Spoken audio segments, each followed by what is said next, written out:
We are down here in the pit, which is where I like to be with my man Hastro. How are you feeling now? Oh, feeling great still. Good, ready to go. We're getting ready to go with Game 1 here, the live streaming with the pro players. But first of all, I want to talk to you about some of these esports features that have been introduced to Black Ops 2 multiplayer. Now, you're actually the esports advisor to Treyarch in this, right? So tell me about how you went through that process and some of the features. Sure, we essentially looked at what makes Call of Duty just so beloved as a competitive game, right? And we took a look at it and said, how can we make this even more entertaining for people to watch? And we really took a deep dive into all these features that we could come up with to create a better viewing experience for the viewers who like to watch Call of Duty matches. So some of the features that we've put in, you're going to see right here and right now, and they really make the game really exciting to watch. Great. So the best way to see them is to have it demonstrated to you on the live stream. But we've got some amazing players here as well, some really big names in the Call of Duty competitive scene.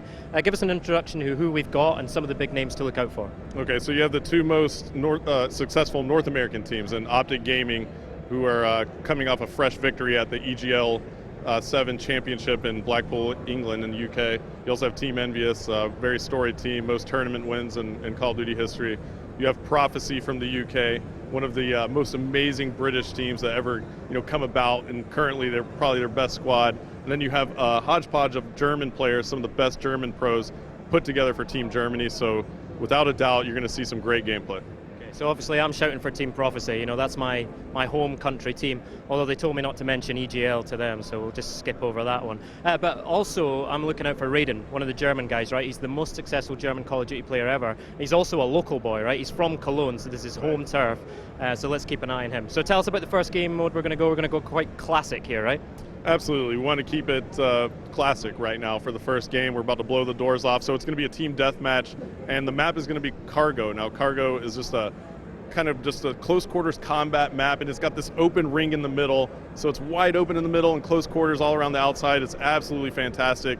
Lots of fast-paced, close quarter combat gameplay, and it should be just really amazing to watch. You're going to get to see a lot of the new weapons and things being fired off because the gameplay is so fast. And we're going 6v6, so how are the teams being split up? So it's 6v6, we have the North Americans on one side and the Europeans on another, but we do have one sub on the North American squad who's actually European. His name is Toby from SK Gaming. He's subbing in for an American player who had flight complications, and it's going to be interesting to watch Europe versus North America. So it's basically Clash of the Titans, Europe versus North America. What an amazing way to kick it off. Let's get going. All right, here we go, boys. Let's do this. Good luck.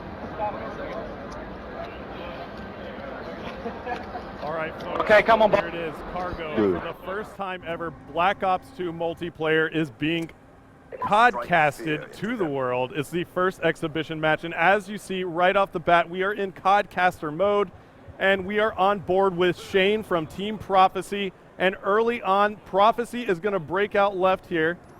And it looks like the Europeans are going to make a move for this office building, and they're going to run right into some of the Americans as we see Shane throwing a bouncing Betty in immediately. He's going to hit fire. He's got an LMG, picking up a very nice shot on Optic Ray right there. So nice job by the Europeans drawing first blood, but the North Americans actually answer back pretty quickly here. And let's take a look here at our picture-in-picture mode. We can see that big timer for the North Americans is on a 3-kill streak here. So we'll swap over to him. He's packing the SIG 556, and he's got the millimeter wave scanner on that bad boy. And that MMS is a new attachment here in Black Ops 2 multiplayer. It actually will see through walls if anybody is standing stationary on the other side. So it is very much a rusher's tool. It is very able and capable of sneaking out and finding the campers who are oh so frustrating in Call of Duty. And we are still on board with Big Timer as the North Americans have taken the lead now, 14-11. Make that 12 as Quantum from the European squad takes out Merc.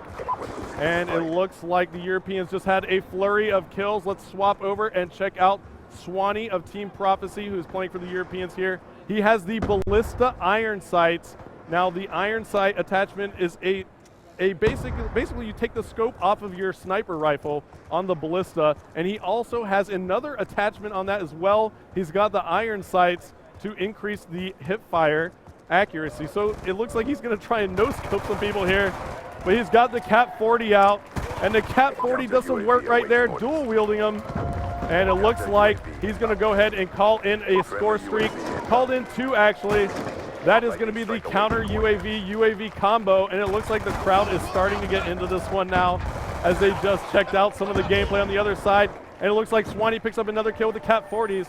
He goes down. And now Swanee's actually going to call in a lightning strike here. And as that lightning strike rains down, he does not manage to pick off any players. The Europeans now in the lead by 5 kills. Let's take a look here at the picture-in-picture. One more time, looks like Toby for the North American side, even though he is European, is going to be taking some shots here with the ballista. Now he has the scope on the ballista sniper rifle. And it looks like Toby is going to get taken out there. Somebody on the other side is definitely blowing it up right now, and I want to find out who that is because the crowd is going absolutely nuts. So as we cycle through the players, it might have been Raiden there who picked up quite a few. Looks like he got 2 kills there. And now Merc looks like he picked up a couple kills, and the crowd goes nuts again.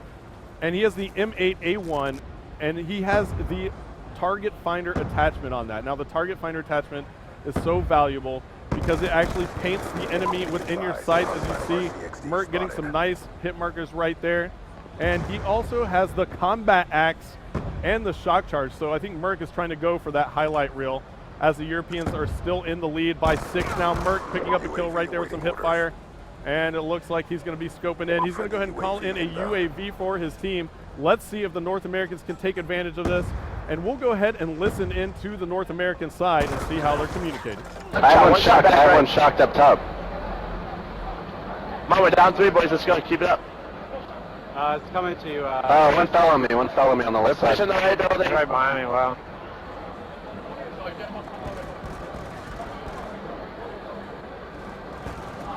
Oh, inside, up top. Bottom of the far right. He's weak up top.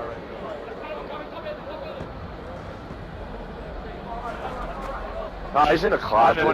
Dunshie's in the closet. Nice, we're still down 3, guys. Come on. One shot on the west side. He went back. And as we took that listen in right there, we heard the North Americans communicating so effectively. And now they find themselves still down by 6. They were trying to claw back into it. As you heard Merc giving some nice call-outs to his teammates, picking up a couple kills right there as we were viewing him. And it looks like Gunshi from the European side is on a tear right now with a 6-kill streak. He has the M8A1 assault rifle. And it looks like he has the classic reflex attachment on that. So the reflex sight, and he actually has 2 attachments. If you notice in the bottom right corner of your screen, you'll see a small circle there with a tiny arrow. That is actually the select fire attachment. So that means Gunshi can take that weapon and put it into automatic fire mode, or he can turn it into burst fire mode. And it looks like Gunshi picked up another huge kill there on Ray with the TAC 45. That's his secondary pistol. Spots another player from the North American side, picking up some nice shots right there, some nice hit markers. And it looks like the Europeans are increasing their lead here. As we take a look at the map, looks like Gunshi's going to run into maybe a couple more North American players right here. He's going to decide to back off a little bit. But one player is breaching that office building, so Gunshi's got to be careful.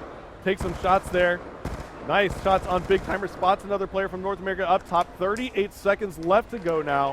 Still on board with Gunshi, and it looks like people are applauding. Gunshi gets a nice, huge shot right there on Merc. Very nice jumping hip-fire shot on Merc. And it looks like the Europeans are now running away with this one. Up by 20 kills as Gunshi goes huge with a double kill to go on about a 14 or 15 kill streak. And before it's all over, Gunshi's going to get a little bit extra right there with that double kill. Make sure he puts in a certain amount of work. As we take a look at our scoreboard as the game is closing out, Gunshi on fire, 20 and 11. And as you can take a look there, 82 to 64 is going to be our final score, with the Europeans taking round number 1 here on Cargo.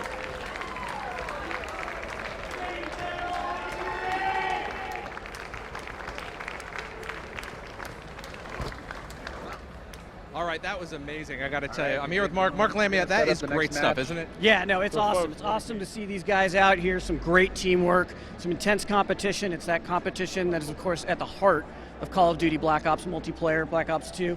And, you know, it is why Call of Duty Black Ops 2 and Call of Duty multiplayer is a sport. I got to tell you, man, you're in charge of Treyarch. That's what it says on his business cards. I'm in charge of Treyarch. But you've got to be real proud of the team and some of the innovation they brought to the table this time around, right? Yeah, you know what? The team really went for it. I'm really proud of the team. They really were inspired by the world of esports, and so much so that they created an entire suite of features that's going to really propel esports and Call of Duty multiplayer.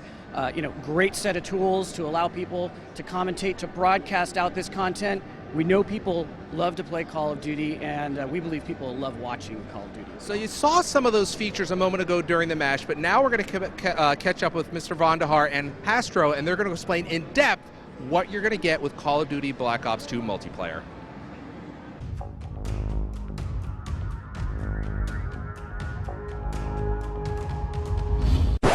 Okay, I'm sorry, you're not gonna listen to David Vonderhaar right now because I just wanted to show you guys the first match of the game, and I probably won't cover anything anymore until it comes out, but I just wanted to share it with you. So if you're new here, subscribe, like the video, I don't really care. I have one complaint though, is that the guns look really strong as they are on Modern Warfare 2 and 3. They don't look as like a little weak like on Black Ops. I liked how Black Ops took a little bit longer to kill than the other Call of Duty games, but seems like they took it out. But whatever, it's still a great Call of Duty. At least it looks like it. I don't want to judge the game before it comes out. So I hope y'all enjoyed it, and I'll see you guys later.